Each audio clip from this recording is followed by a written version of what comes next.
Hello, I'm Deborah Quilter. Welcome to RSI Help YouTube.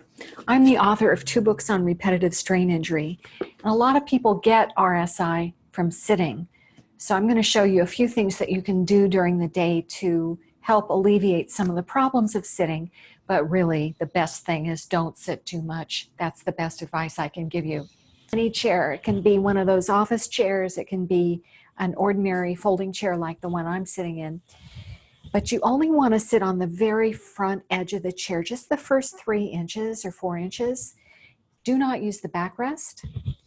And sit very tall. So you're pushing up through the top of your head, you're balanced on your sitting bones, and you're lifted, your shoulders are relaxed, and you can keep your hands on your thighs for this.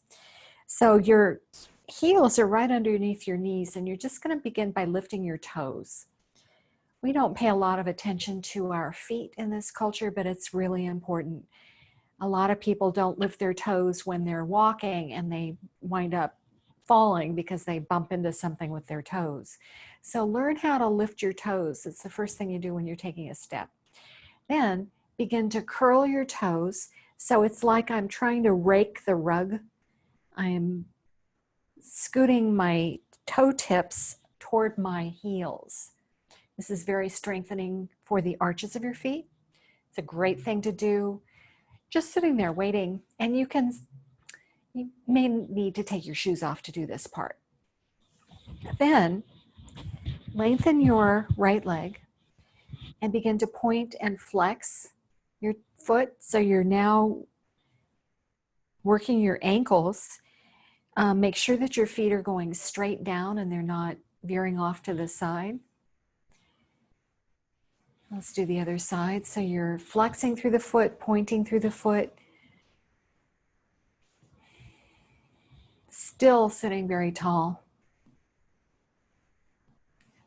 You don't really need a backrest. You've got your spine. So get used to sitting without a backrest.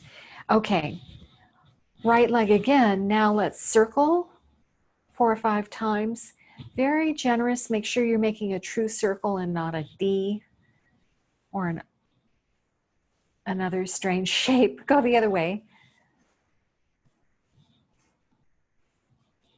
Full range of motion in the ankle joints. This is very good to keep the ankle joints healthy. So circle out, other leg.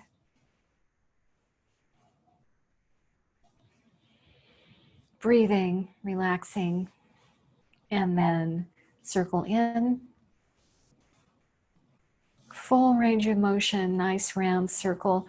Notice if it's easier to do this on one foot or the other. Good. And then we can get to the abdominal building part of the program here. So you can march in place. Now make sure when you're marching in place, you're not collapsing.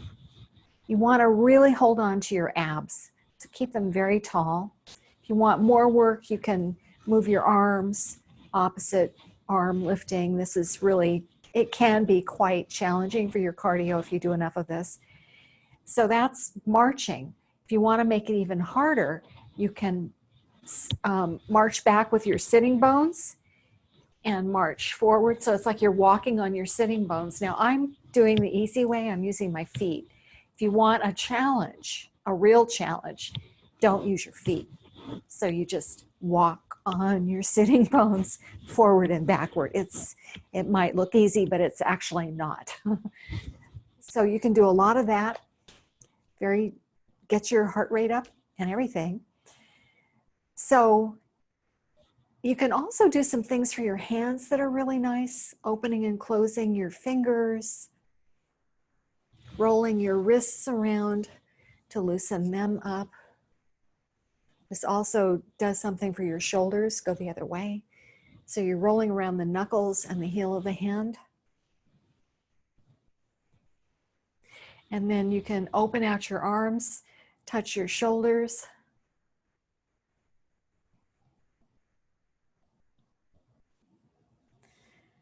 Bring your elbows forward, do the same thing. And while you're doing this, make sure that you're really engaging with your abdominals. You're sitting very tall. And then circle your arms up and back and down and around. Now, don't do this way. You're already doing too much this way. Keep the shoulders open. We don't get enough of this opening position.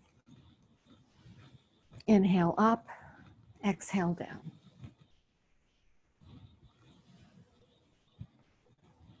And then rest your hands.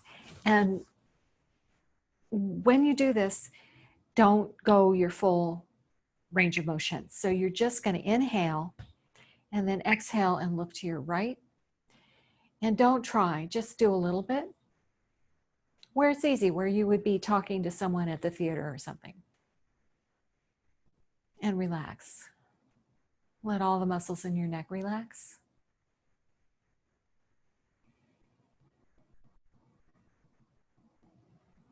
And then look center. Look the other way. Relax, relax, relax.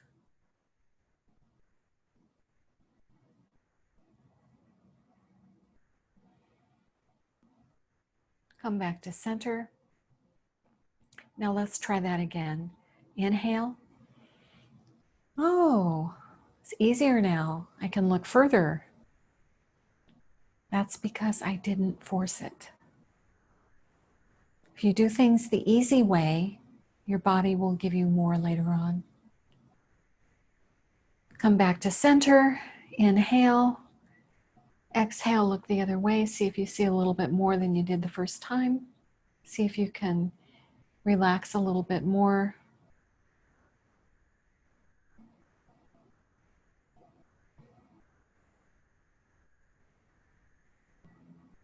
Come back to center. And now here, if it doesn't bother your hands, you've got options. You can do this without hands. You can sit on your hand, or you can hold on to your chair. If you can do this, this is very effective. So we're going to start on the right, hold on to the bottom of your chair with your left hand and tilt your head. Make sure you're not turning. You really want to tilt it straight so that everything's going flat. And just stay there, and this will release the muscles that get so tight on your neck. Usually it feels really good. People really love this. This keeps your shoulder down. Everybody has tight neck and shoulder. Okay, let's do the other side. Hold on and go. And relax, relax, relax. Breathe, breathe, breathe.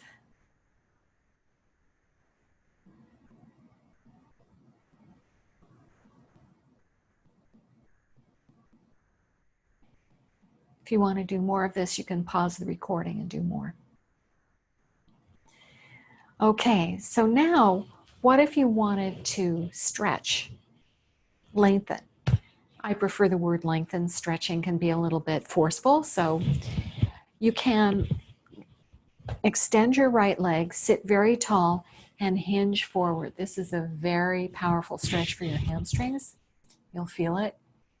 And the nice thing is that your body weight is doing the work. You're not yanking, and make sure that you really keep your back flat when you do this.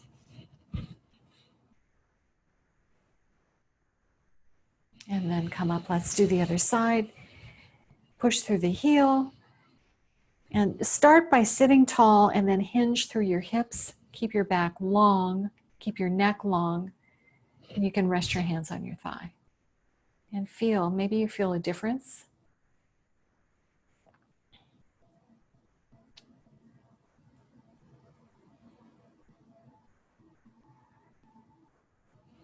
Sitting back up. Now, how do you do your hips? Well, if you can, lift your right heel, flatten the foot so it's very flat as though you were standing on something. Now, for some people, this is going to be quite enough. Some people have trouble crossing their legs, so if it's a problem for you, you can cross low. But if you can get up here, sit tall again and hinge forward. It's a powerful pull here, so you're going to feel it. Again, the body weight is helping you. And as you get looser, you can just sort of relax down. But most important thing is stay where you're within your comfort zone. Don't hurt yourself. Let's do the other side. So you're going to slide up. Make sure that this foot is flat. Sit very tall. Inhale. And exhale as you hinge forward, keeping the back long. The neck is long. Your gaze is sort of a few feet ahead of you on the floor, but you're not looking down. At this juncture, you're keeping your spine in a long, long, long position. Good, good, good.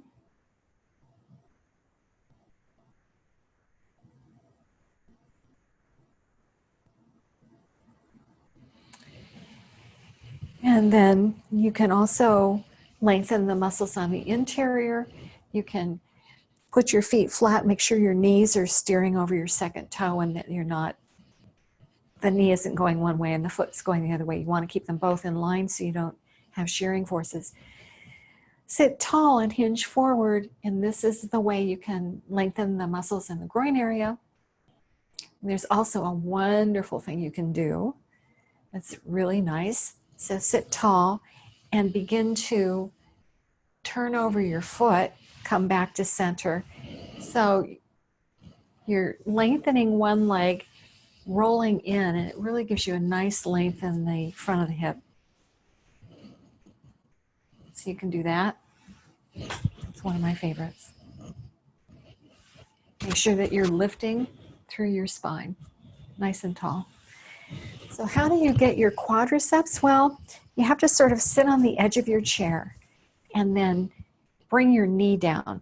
Now this is a little bit tricky because you don't want to torque your pelvis. So make sure that your bones are aligned when you're doing this. And then we can do the other side.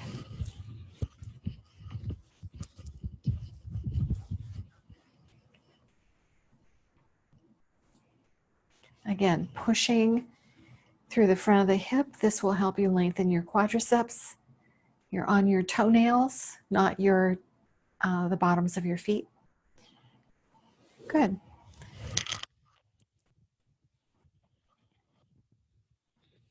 And then if you want, you could do a modified child's pose. And this just requires you relaxing forward and resting. Letting all the muscles in your shoulders relax and release.